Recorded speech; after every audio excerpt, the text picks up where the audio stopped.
Welcome, everyone. My name is Emily Cabbage, and I'm the Director of Marketing at NAFA. And today we've got a panel of fantastic young advisors to talk to you today about achieving, setting, resetting, tracking your goals. And so with us today, we've got Karina Hatfield, who is our current reigning NAFA YAT Leader of the Year. She is also co-chair of the National YAT Committee and president of NAFA Pennsylvania. So she's got a few things on her plate. Today, we also have Rodney Mogan, Dr. Rodney Mogan, who is Secretary Treasurer of Texas and very active with NAFA's Political Involvement Committee and Grassroots, and also serves on our National YAT Committee. We have Brian Haney, who is out of the greater Washington, D.C. area. He is a 2019-18 NAFA diversity champion. Brian will correct me if I've got that wrong. He's also past president of NAFA GWDC and also very active in our YAT national group. And joining us later will be Cheryl Canzanella, and she's based out of Jacksonville, Florida area. She was the 2020 NAFA YAT Leader of the Year, very active in her chapter of Florida. So without any further ado, I'm going to turn it over to Rodney, who's going to kick things off, and we'll go from there. All right, thank you, Emily. And you missed one other committee. I'm also on the National Flex team, so I do a lot of things. Although I don't know if that's something I want to be proud of, but that's good. Well, thank you very much. And really, today what we're going to be talking about is goal setting. And Karina, Cheryl, Brian, and myself are teaming this up, and we're splitting it out into different categories. But I want to thank Karina before I go any further, because I think goal setting is extremely important. And she brought up this idea, how many of us have actually gone into the next year, and maybe it's mid-January, maybe it's even February, and our leader or someone else comes to us and says, all right, so what are your goals for 2022? And if you're like myself, you like Karina, like Brian, we've already had our goals for 3, 4, 5, 6 months. I do work with a few companies, and sometimes I get my goal for the year in July of that year. So I've already had my own goals, and now I got to kind of adjust going that. So what we wanted to do was really bring you together and really figure out a couple different things of how you can actually bring goal setting to your life, but then break it down. And so my part I'm going to be talking about is how to identify the goals, and then also some strategies to accomplish those goals. And then I'll turn it over to Brian, who will talk about tracking it. And then we'll have Cheryl and Karina kind of close it out on how to reward yourself, how to connect with your personal goals as well. So, but let me talk about goal setting. So I believe in more of a macro approach. And one of my former leaders, Doug Lennox, who wrote the book Simple Genius, does something called Woody Woofy. What do you want for yourself? And so every year, and I've already created my goals for next year, every year I sit down and I actually figure out in 3 categories: professional, personal, and self-development. And I figure out, what do I want to accomplish in each one of those categories? And I put big time goal. Maybe it's, on professional, maybe it's income, maybe it's how many clients or whatever it is, whatever I feel is my driver to get to where I want to go. Personal, I will tell you, a couple of years ago, those that know me and know that I have a lot of leg issues and a lot of other issues with my body. And some of it was because of my weight. A lot of it's because of my 7'2" frame. So 2 years ago, I said that I wanted to lose 80 pounds. But I did it over a 2-year period of time, because 80 pounds was a really hard number to do in 1 year. So I'm already at 65 pounds since the beginning of 2020. I've lost. So I've got another 15 pounds to go on my goal. But at the same time, I'm probably going to add another 20-pound goal, because probably need to do a little bit more. But that will go into tracking here when Brian takes over. And then on the self-development, I've actually figured out that, even though people give me a hard time, I've got 46 designations, I've got 2 doctorates. So I do a lot of studying and reading. I hate to read, though. I'm dyslexic. So what I actually want to do, though, is in my self-development, I always make myself read 5 to 10 books every single year. So those are some things that I push myself, and those are some of my goals to do.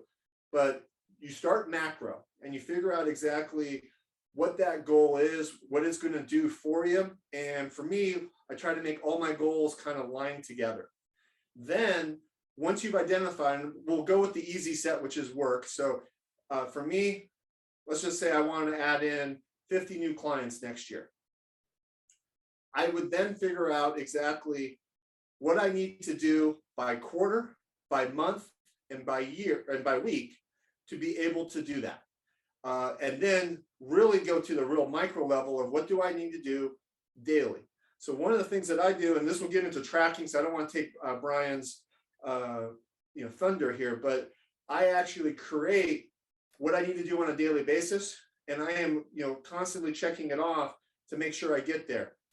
If I miss a day, I then have to reset my next day. So it all goes into that goal setting. So then let's talk about some strategies. When you're actually developing goal setting, you want it to be smart. And we've probably all heard this term before, but specific, measurable, actionable, realistic, and time-oriented. So going back to my weight loss, back in 2020, I knew I needed to lose 80 pounds to take some weight off my body, things like that. But 80 pounds in 12 months, that's a lot of work. Not that I wouldn't do it, but it's also probably not very realistic. So that's why I split it into 40 pounds in 2020, another 40 pounds in 2021. And like I said, I'm pretty much right there. I did have a major surgery at the end of 2020, so that put me off a little bit, but I'm right at that goal. But you have to be realistic with it. And if you notice, I keep putting time to it. And that's where I think a really key part is time oriented. When you see how I create my goals, I actually say I'm specific in the goal, but then I also say when I need to accomplish it by. The more you can be specific, the better it will help you track it, but it will also really make it clear and effective in your mind. And that is the key thing is, and I look back to when I played high school and college basketball, and it's kind of funny, I was listening to the sports talk radio this morning, and there was a discussion on goal setting. And it had to do with a coach in Emily's home state, not her favorite school, Iowa State, but he was asked about where are you on your goals? And he's like, well, my goal is always just to be the best version of ourselves. And everyone was giving him a hard time because, well, no, your goal should be to win the Big 12. Your goal should be to do this, do that, do that. So that's a really great discussion about what is important to you. That's why I go back to Woody Woofy. What do you want for yourself? Not what do other people want for you, and then really figure that out. But then it's got to be really tight, really specific. You got to be able to measure it, and you got to take action on it. And then you also got to make sure it's realistic. So with that, I'm going to turn it over to Brian for tracking. Great way to start. Thanks, Rodney. Keep crushing it, buddy. You're an inspiration. I want to start with a really good quote from John Gooden. Never confuse activity with achievement. Something for all of us to think about, because I know over the course of my personal and professional life, it's really easy to feel like we're maybe doing more than we are, or when we're putting in a lot of certain things like, calls, appointments, etc. Unless we have a really solid sense of the appropriate metrics that we need to be holding ourselves to, activity in and of itself doesn't guarantee we successfully arrive to where we want to. So think about that for a second. Now, I'm not going to ask you to close your eyes with me because that's weird on a virtual workshop like this, but imagine that you're at the Super Bowl. We're all at the Super Bowl right now. Big lights, crazy fans, electric atmosphere. And as the game progresses back and forth, you realize that something's missing. There's actually nothing showing on the scoreboard, simply a line that says the final score will be revealed at the end of the game. Now, that sounds insane, yet for a lot of us, that's exactly what happens in our practices when we fail to set goals and track our progress. So hopefully both of those, in line with what Rodney was talking about, really help give us some encouragement, but also recognize, I don't like the term winners keep score. I think everybody should keep score, but keeping score the right way is really critical. Now, talk about tracking, okay? Well, first, you got to ask yourself, what should I track? Track what? My answer to that is everything that it makes sense to track, because frankly, the more data that we can use and use effectively, it only makes us stronger, better, more effective, and better able to not just accomplish our goals, but more importantly, know where we are along the way, especially helps us get back on track if we go off track. Tracking too little, tracking the wrong things can leave us a lot more open to missing our goals, falling behind, and not really knowing where we are. Because if you can't really see all of the intersecting things that are going on, it's going to be a lot harder for you to get in and properly diagnose things. So what can we track? Like I said, if we're tracking a lot, tracking everything, our team tracks probably more than I think at times it feels like we should reasonably be tracking, but I can tell you it is so incredibly helpful. So things that you can track, right? We're in a digital economy. I imagine all of us to some degree or another are producing some kind of content, whether it's, social media posts, maybe writing articles, maybe there's a blog. Hopefully we're doing some type of a content dynamic because it's essential for brand, marketing, engagement, meeting our audience where we are, et cetera. We should be tracking that. Social media kind of ties into that, right? How many people are liking our posts, are commenting, are sharing? How many of us actually use Google Analytics on ourselves, on our media resources? How many of us use LinkedIn data analytics or Facebook analytics? By the way, all of those are free. You just have to know where to go and how you can see what you need to find. What about marketing, such as emails, mailers, et cetera, for those of us that still put things in the mail? What are the things that we look at? How do we measure those things? Is it just that we check the box that we did it? Or how do we know how impactful the things that we're doing from a marketing standpoint are? Obviously, calls, client meetings, whether it's a head count, we do benefits, so head counts matter to our practice a little bit, and then business submission, applications, et cetera. What else should be tracked though? I know most of this seems pretty straightforward, right? It's all kind of connected to that big picture business development. But I suggest we need to take things a step further. I think we need to track your non-client time. Because if we go back to what Rodney was talking about, right?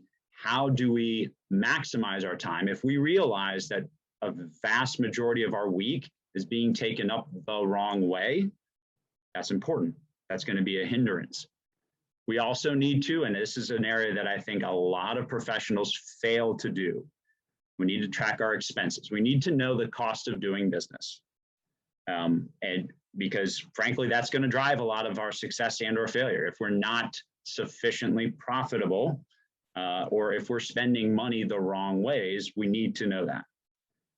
Other things that don't always show up, but should be important to be tracked: client and prospect segmentation. So if we're really good about getting buyer personas, using demographics and data to our advantage, then I think it's important that we narrow some of these things down so that way we get clearer understanding as to what we're doing for whom and how it's being, how it's playing out, how it's impacting our business. So as much as we can tie things to a revenue source, that's critical. And then I think while the tools, or I should say, what tools do we need to use to make achieving our goals a little bit easier? So I want to dive into a few things that have been really helpful and impactful for me. First thing is certainly a CRM, customer relationship management tool. Depending on the type of practice that you have, there's a lot of good tools out there. The ones that I find the most effective when we've gone through several iterations in our practice is one that really allows you to see the totality of what you're doing and connect as much data to it as possible.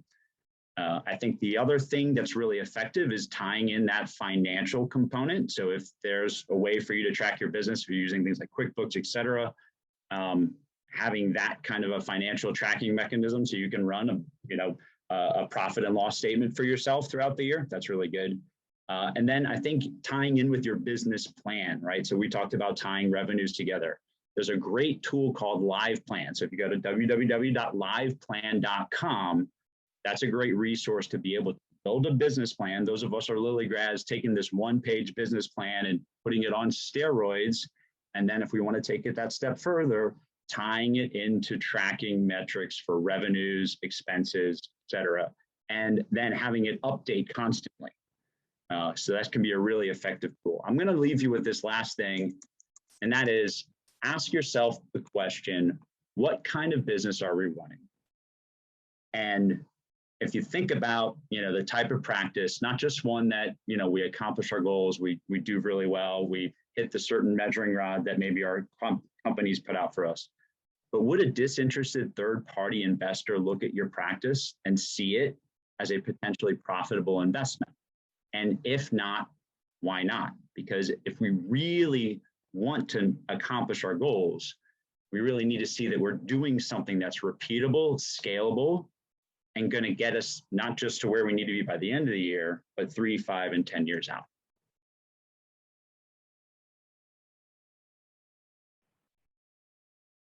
Thank you, Brian. All right, so I'm going to talk about evaluating, rewarding, and adjusting. So we have our goals that are, 1 year out, and we have our tracking in place.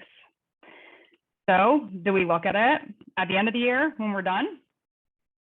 I hope not. I hope that's not the only time that you are looking at those goals. You should be looking at them and breaking them down to whatever works for you. So if that's quarterly or monthly, bi-weekly, weekly, daily, whatever works for you. But make sure that you have those charts and you're checking in on them in whatever tool that you're using. So during prep for this webinar, we had some conversation going on between all of us, and we were talking about the different ways that we track things. And I will say, side note, this is like the quietest chat I've seen on a YAT. Yeah, thank you, Rick. So I'm sure Brian can put some stuff in there in the chat regarding how he tracks. I jokingly said I use like a spreadsheet or a whiteboard, depending on what it is. Personally, for my running goals, I had a mileage goal and it was a sneaker and you like colored in. Whatever works for you, right? Like find that thing and make it work. But look at those things, right? Don't look at them at the end of the year and say, oh my gosh, I didn't hit that. Or look at it 6 months in and say, wow, there's no way that I'm going to catch up now. Throw it out the window, right? That's not what we want to do. We want to evaluate those things and look at them on a regular basis. So put a check mark in your calendar, set an appointment for yourself so that it comes up. So it's not something that you have to remember, it reminds you. When you're evaluating your goals. So, a month in and you're like, I'm only halfway to what I thought my breakdown was going to be this month. If your goal, your goal was to write 10 accounts in a month and you've only written 5. What's going on? Do we need to reevaluate? Do we need to adjust? Is it because you're doing a bunch of reviews and you're spending all that time doing reviews that you're not practicing writing new business maybe? And that's okay. And when you're looking at that whole plan, take a look at things. I know I have huge goals, running goals outside of my business goals. And when I look at my year, I plan on my running goals, and when my race is and when my mileage goes up, I run during my workday because the weekends with my kids and my family, like that doesn't happen. So I know Fridays or Mondays, I'm running literally 5 to 8 hours during the day because I'm super slow and that's how long it takes me to get my mileage done. So I'm only working when I train those, when I'm in that training, I'm only working 4 days a week, or I need to make that time in the evenings or some other time. So you need to really look so they are realistic. Don't think that you're going to do something and then look holistic at your life and realize that it's not going to happen. So really evaluate them. Yeah, runners are crazy. Rewarding yourself. Okay, so rewards, I think, are everyone agrees, like you should congratulate yourself, you should reward yourself. think the hardest thing for people to think of and realize is, what should their reward be? You don't want it to be something like, oh, my goal is to make enough money to pay off my student loans. So then you pay off all your student loans, and then what do you reward yourself with? A shopping spree. Like, you just put yourself in debt again. Don't do that. You want to lose that 80 pounds, and then what do? Have a pizza party. Like, it doesn't make sense. So make a goal and make your reward something that is enjoyable for you and makes sense. That's not, counterintuitive to the goal you just hit. And I think, that's a hard thing to reward yourself and congratulate yourself. And you should, and you deserve to. And whether rewarding and congratulating yourself, some people say like a day off. Well, a day off. Who takes a day off? I know, a day off might be a day that I get to plan. So I'm tinkering around with this or tinkering around with that. It's not necessarily a day off. I don't want to sit on the couch all day and like binge watch Netflix, because that's actually going to cause me anxiety. That's not my style at all. But so reward yourself and make sure you're doing that. And don't reward yourself. You have a 5-year goal. Don't reward yourself at the end of 5 years. Break it down and give yourself little rewards along the way, right? Because that's going to keep you going and keep you motivated. And then we also need to remember, even though we have a year-end goal, we need to look at that and we need to adjust it. If something happens that there's no way we're going to hit it because of some influence outside has changed it, adjust it. It's okay. It's not, run it a lot with people with, on a diet. And then they go and they have one slice of cake and it's like, that's it. I'm done. I have my one slice of cake. My goal's ruined, or what, I ruined that day. Come on now, like, take a step back, readjust, take a breath, and move on. I had goals. I'm actually finishing a 6-week workout program right now, and I'm struggling with this adjustment because I missed a couple of days. I had a migraine. I didn't work out for a few days. Now I'm doubling up on myself, and I'm going back and forth going, is that smart? Should I be doubling up my workouts just to finish by Sunday? Or do I just adjust and I finish on Tuesday instead? Really? But you have to look at it and be real with yourself and see what works. Is it putting more hours in so you can catch up? And back to that, when we're evaluating and we're tracking on a more regular basis than at the end or halfway through, then, we can more easily catch up and continue on that space. So I will say that about evaluating, rewarding, and adjusting. And share those rewards. Share your goals.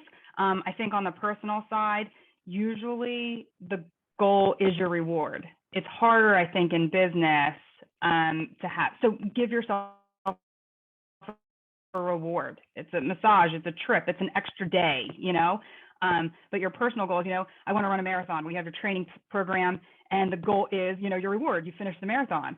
But it's harder on the work side. So, think of those things that you like, that you enjoy, that you can share. Be it dinner with some friends, or I was just talking to another colleague about P+P, and we were talking about adding an extra day. I usually do that with our board meetings. We add a trip to the spa the day before or the day after as a reward to ourselves for being there and making that commitment. So it's, do something extra, do something special for yourself, but make sure, you think about those and you make a choice and do them, enjoy them, and don't feel guilty about it either. So that is my feelings, and I guess we'll go to Cheryl. Yes, let me get Cheryl up here. Give me one moment. So thanks, Emily. I've been in the business and the industry for 23 years, and well, it doesn't matter even if you're brand new to the business. I think the first thing that we're all required to do is create a business plan. Right? Managers want to know what you're doing, when you're doing it, what your numbers are, and what you're doing during the day to meet certain goals. And every step that Karina, Rodney, and Brian just mentioned, everything they just said, all of these steps can actually be applied towards your personal life as well. So, I mean, for me, I don't think I really ever focused on actually planning my personal goals. I mean, yes, I have goals and I had like aspirations and things I wanted to do, but I was never really planning for them. And I don't think I was ever even taking action or necessary steps to meet these goals. So, and to make them actually happen. So I think I was just kind of hoping things would just work out. But when I went through a major life change, I started to realign what my priorities were, my values, like what's important to me. And I started to think about things like that meant something in my life, like health, learning new hobbies, buying a house, traveling, journaling, meditating. What I found is all of these personal goals I was working towards, they were a bit more emotional than my professional goals. So they were a lot harder to achieve, because I think when we're in our career, there's a lot of incentive there for us, like motivation for us to actually meet these goals. But if I don't produce income, I'm not going to have food on the table. If I don't produce money, if I don't have money coming in, if I don't meet my numbers, I don't have a roof over my head. Or, you might not get that promotion, or you might just simply don't even want to deal with management. So you just meet your numbers, right? But at home, no one is standing over my shoulder. There's no one holding me accountable. It's just me. So personally, my personal goals, they took a back seat to life in general. And I know for a lot of people just getting in the industry, it's like, well, why would I even, who's got time for personal goals when I'm just basically trying to survive? And totally fair to say, but I think without getting to that emotional side of your goals, to and getting that touchy feely part, I think it's difficult for us to quantify like our personal growth. And I know I found myself moving forward professionally, but I felt stuck personally. So once I started to realign that focus, I knew I wanted to be healthier. I knew I wanted to lose weight. And these are all great goals, but it doesn't matter what your goals are if you don't know how you're going to get to that point. So I had to start with the end in mind. Where do I want to be? Yes, I want to lose weight. Okay. How much weight do I want to lose? I had to create that number. But it's not only important to know what that number is or what that goal is, but how are you going to feel when you achieve it? So what benefits are you going to have by actually meeting that number or that goal? What's your reward? And, for example, am I going to fit into the dress, or am I going to feel more confident? How am I going to get to that point? So I decided to join CrossFit, completely out of my comfort zone. I had maybe hadn't gone to a gym in like maybe 5 years. And when I did, I was just taking like classes. I had no idea how to even work the machines. So this was extreme for me, but I also changed my diet. So now I know, joining the gym, got my diet, but I didn't start all of this journey just thinking, okay, I'm going to lose weight in the first week, right? I had to plan for it. And that's just like your professional goals. If you wait to the last minute, it's likely going to be a tremendous task, a very large task that is going to be very difficult to accomplish. So I lined up my steps, and here's the eye opener, because I lined up my steps. I was tracking all of my activity. So I used an app to track my workouts, and I used an app to track my food. And this is a game changer for me, because now I just did something that I was doing professionally with my professional goals, tracking and making sure I checked the boxes. So not only did I now know what I needed to achieve every day in order to meet the steps for my goal, but others could actually see my activity too. So if I'm out there working out by myself and I'm just getting tired, I don't feel like finishing the workout, or, instead of, it's just 5 minutes extra, I'll just stop here, but if you're in a class with other people at 5 a.m. and you don't show up, you don't want to disappoint them, right? Or if you're working out and everyone's still going, you don't want to stop, right? You don't want to be the only one. And if you're logging activity and people can see it, now this is a whole nother story, right? And I mean, honestly, what's the fun in keeping it to yourself anyway? You want to share. So I didn't think it didn't take very long before I started to see some of the results. So then, I just couldn't be stopped from that part. It like from there, like it became part of my lifestyle, like an actual habit. But I started to track and set new goals. I did, things I never did before: deadlifts, back squats, power cleans. But when I set these new goals to learn all of this stuff, I didn't just set out to say, hey, I'm going to deadlift 300 pounds as one of my goals. I mean, that would be silly. I have to be realistic. So obviously I started with lighter weights and then I gradually increased.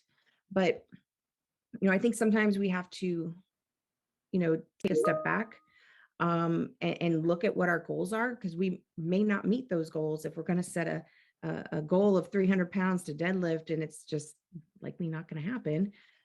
You've got to kind of restart, maybe take a reboot, kind of like your phone or your computer. You didn't meet that number. What happened today isn't necessarily what's going to happen tomorrow.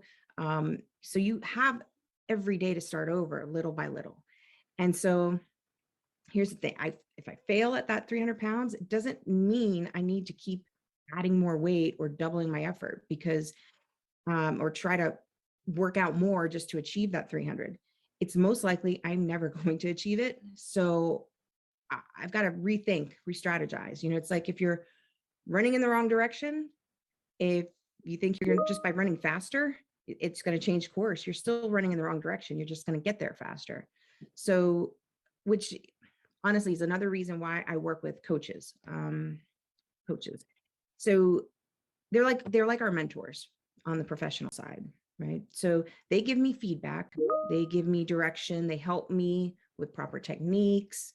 They understand it's not always about adding more weight. Maybe I need to stretch more. I don't know. But if I focus on achieving unrealistic goals, I'm probably going to get myself hurt. I mean, so it's important to not only have people to hold you accountable, but also for people to give you feedback and insights. So what are you doing that maybe you're not seeing? And so, for example, I was thrilled when I got my, it was 130 pounds back squat when I got to that point. But what I didn't realize is, what I learned is through feedback from my coaches, getting that feedback. I actually didn't go low enough. I wasn't low enough in the squat. I wasn't all the way down. So I needed to hear that feedback, but it wasn't that I was trying to skip out or try to achieve the goal like a shortcut or something. I just didn't know I was low enough. So sometimes we just can't see things ourselves with these goals. So it's important to have people around you giving you feedback. And I have failed as well at meeting certain goals. It just means, it doesn't mean it didn't necessarily work. It just means maybe I need to change my strategy or my approach. I appreciate, honestly, when I do achieve the goal, if it's been one of those struggles, I know I appreciate it a lot more. And there's that saying, with the roller coaster, you can't appreciate the highs unless you experience the lows. And it's always a learning experience personally. So, and so when we, and sharing, now with social media, I mean, you can share more than ever. So I think not only can it be inspiring for others, but it's also a great way to check in with yourself and to get inspired by others and for you to hold yourself accountable, but also to inspire others. So, but along with social media is we always post all the great stuff. And so it's important to remember that all the hard work, all the effort and everything behind that picture, behind those posts, all the hard work and the failures that typically come behind the scenes because they're there. We just don't see them. So, I think being able to, again, this eye opener of seeing how I could set my professional goals and work this into my personal life. I mean, it completely, I mean, I blew my goals out of the water. I was able to succeed, but they were on my mind daily and that strategy worked for me. And of course, everyone's got a different strategy, but I think basically you're the only one that's in control of your future, despite everything else that's happening around you, life, and work and the household and everything going on around you. So you're the only one that can keep track and stay on top of your goals. And I mean, that's the only way you're going to be able to meet them and make your dreams come true, unless you want to just kind of go the way I was kind of hanging out there with, you know, coming up with something and just seeing if it sticks. But and I think I'll just close with, I think even if you don't reach those goals, just setting them, just writing them down and revisiting them until it becomes that habit.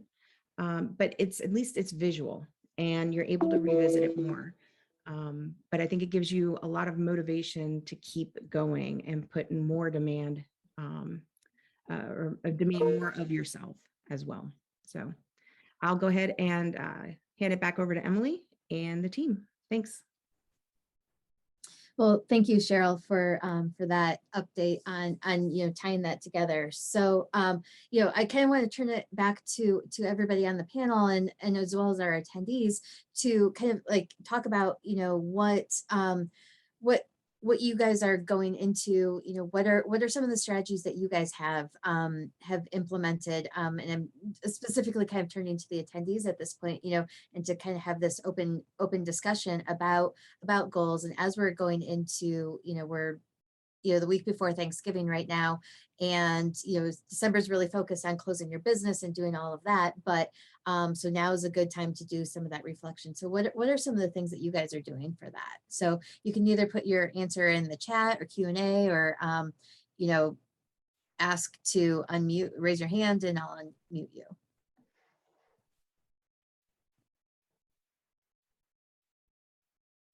Brian, you look like you wanted to say something. No, well, I don't know if it directly answers your question, but it was a very interesting experience that I think hopefully will help a few of us. So like I said, we're pretty rabid about tracking just about everything. And we're in the kind of the last quarter for us, since we do a lot of employee benefits, is the open enrollment season. So it's kind of like every year we're running around with our hair on fire for, from September on.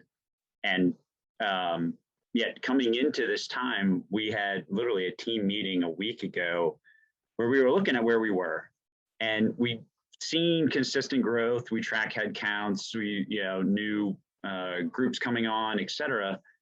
But we had kind of a reflective moment to say, you know what, this isn't the kind of growth we really want. And it was a function of the fact that, because we are so dialed in and have such granular data, we have a really good sense of profitability. And so, sometimes, like I said, it's you got to have the goals that really are the most germane to you and your practice. We were able to see, look, yeah, we're growing, we're getting new groups, but it's not enough of the profitable groups that we really need. We're putting in a lot more time for a lot less revenue. And that was concerning to us. But because we could see it, even at this point in the year, it was really helpful to make sure that we are aware of that going into 2022. It's been on kind of our radar throughout the year, and it'll now galvanize us to make even more adjustments to our marketing, to our engagement, and to our strategies. So that way we are, getting in front of the right size groups, the more profitable groups, that we connect with our centers of influence differently, so that we were getting the right kind of referrals to our practice. There was a lot of these things that came together, give us the ability to make changes on the fly and prepare, because we see it for what it is. And so, I want to share that type of an example, because I think sometimes I know very early in my career, we were kind of taught to track things. I had really good coaches, so I just kind of did what they told me to do, and it was really helpful, obviously. But it's the most growth and the most impactful growth we've been able to make has been tracking on a much more granular level that gives us much better capacity to see things the way that we want to. And so our ROI has gone up considerably because of that, right? So anyway, hopefully that was just a helpful recent event that can give some encouragement to some. Awesome. Eric, I'll unmute you if you want to say what you had put in chat.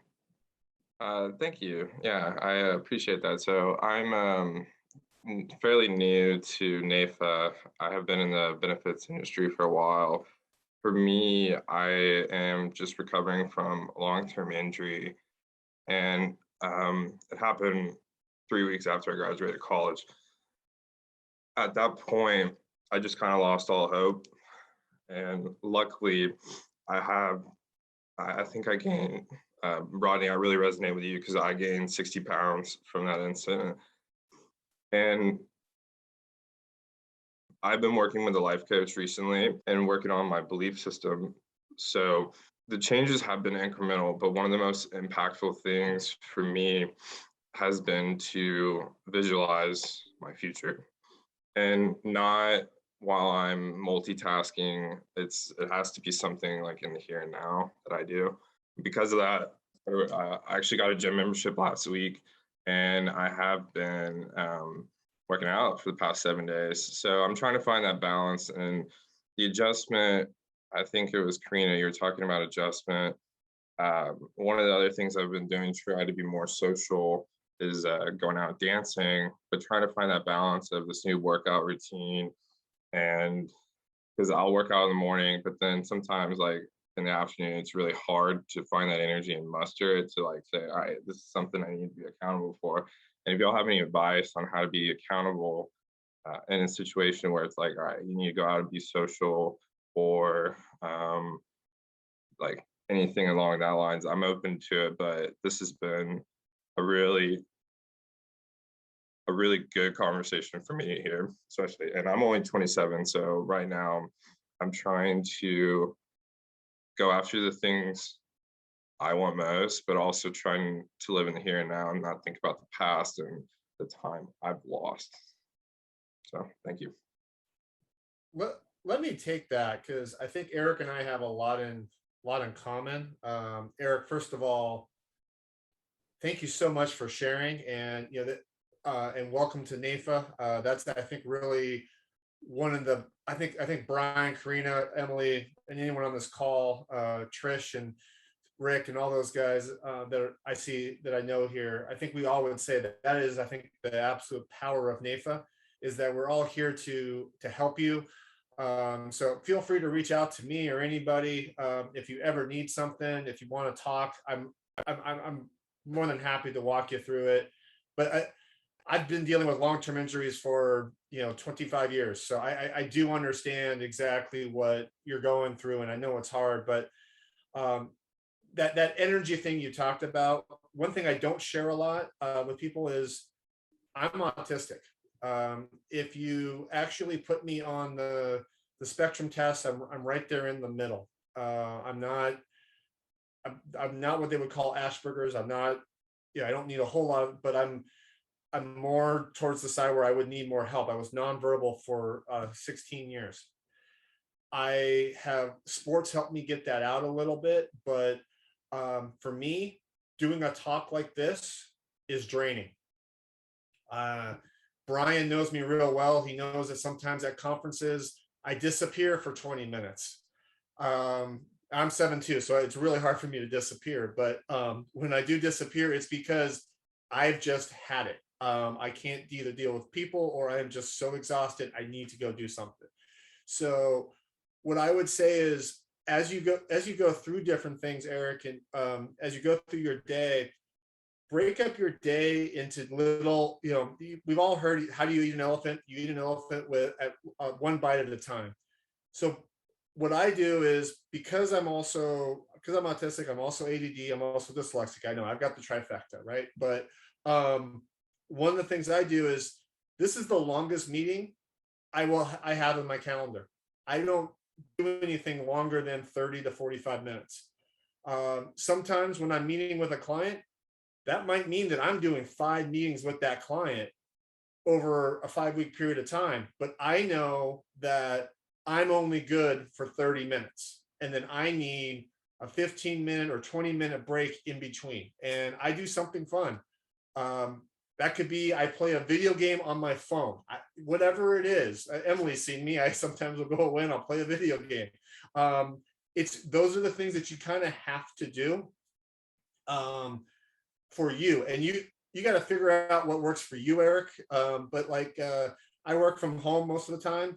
So sometimes after I've had a conference call, and I'll tell you, I'm going to do it right now when we're done here, I will take my puppies for just a walk around the block. No phone, no nothing. Now, I live in Texas, so during the winter, it's a little bit easier. I don't have to put on a parka, but you can do different things. You can go out there and, if you have an exercise bike at home or whatever, you can do different things like that you don't have to do it as a hard activity. You just do it as a way to clear your mind. And so that I really appreciate you sharing that.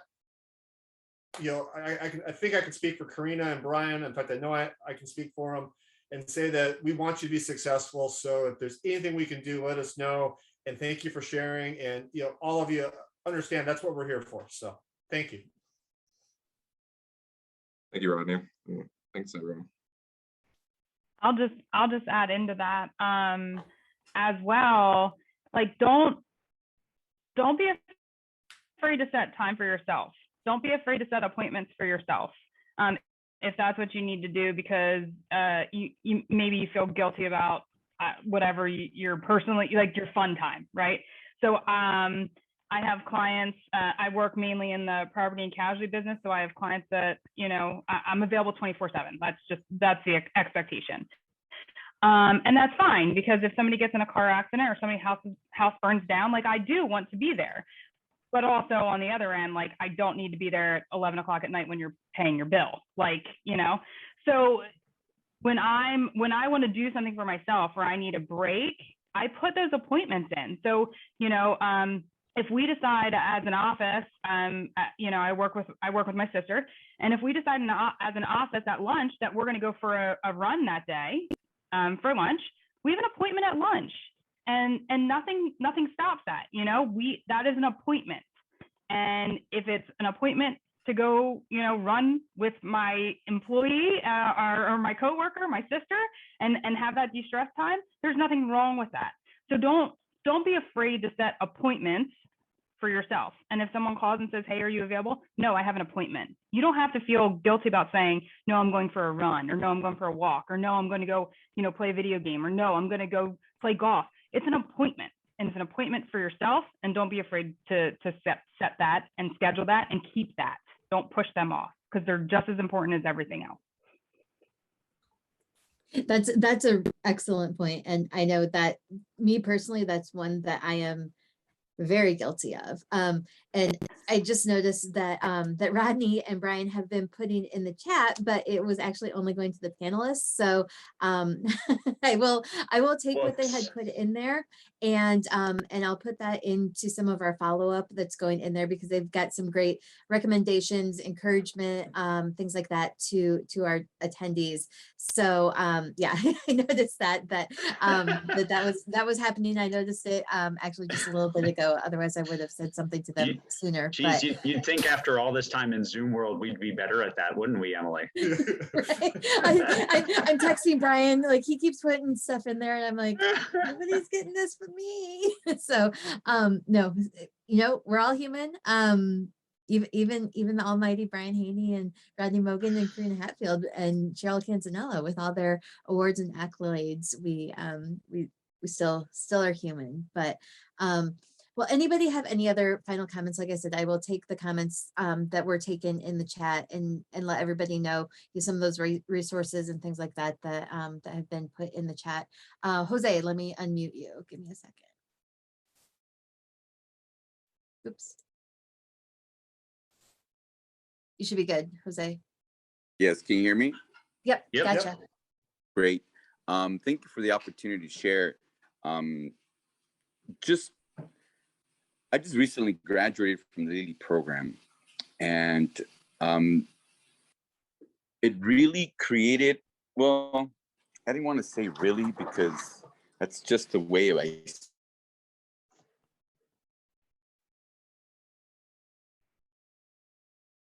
Hey, we lost you, Jose. Yeah, Jose, we lost your audio there for a second. Can you hear me? Yep, now we You can. can now, yeah. Yeah, sorry. It really changed the way and the dynamics of how I do my business. And now it's not about the mechanics about it. It's really about the come from, where I came from. and understanding where does money fit to me in my life. So once I understood that part of it in my career, I needed to choose a commitment. So to me, marriage, I'm a single guy, no kids. So everybody thinks that I have a commitment issue. I'm 49, but I don't have a commitment issue, and I know it because I'm committed to making things happen. So I don't know. I'm not having a commitment issue, but I did want to find a way to elevate myself and really take my commitment to a way where I'm able to be accountable. So I chose to marry Nafa. So Nafa and I are married. So I use this method of holding myself accountable because I see Nafa as being my marriage gal, that it's all of you guys together. Like, how are you guys talking to me? So I just really want to say thank you for everybody sharing, and these calls are awesome to me. So I really appreciate all of you guys together and giving us tips of everything. So thank you. Thanks, Jose. I put this in the chat. I do want to mention it also verbally. There's a great book that most of us may not have heard of. It's called When. It's written by an author by the name of Dan Pink. So one of the best names to be able to remember, Dan Pink, great author name, right? But it's called When. He's presented a handful of times, most recently a few years back at the Greater Washington, DC single day conference. It's incredible. Anyway, it's all about how to optimize timing for peak performance based on our independent and individual chronotypes. So Eric, super helpful for you, been really helpful for me, because once you know when your natural biorhythm is good, bad, or otherwise, and you can lean into taking time, doing things when you're going to be your best versus when you're going to be your worst, super helpful. You know, working out, I think to me is the best translation for that, because I will work out at certain times when I know it's going to be the best time for me to work out, not when I think other people say I should or whatever, because I have to get the most out of that time. And so I just share that as a resource. It's a fantastic book. But I think, you know, as a former personal trainer, I know a lot of times I remember certain clients that would kind of come into the gym at the wrong time. And no matter how hard they worked out, it just didn't feel as good as those that came at other times. So, you know, anyway, hopefully that's another helpful piece. Yeah.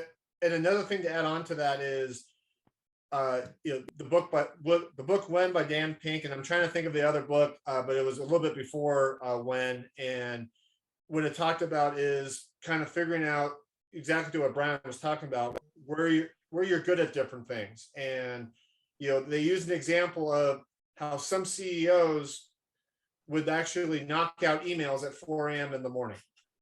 Why? Because that was when they were the freshest, and that they needed to think about that.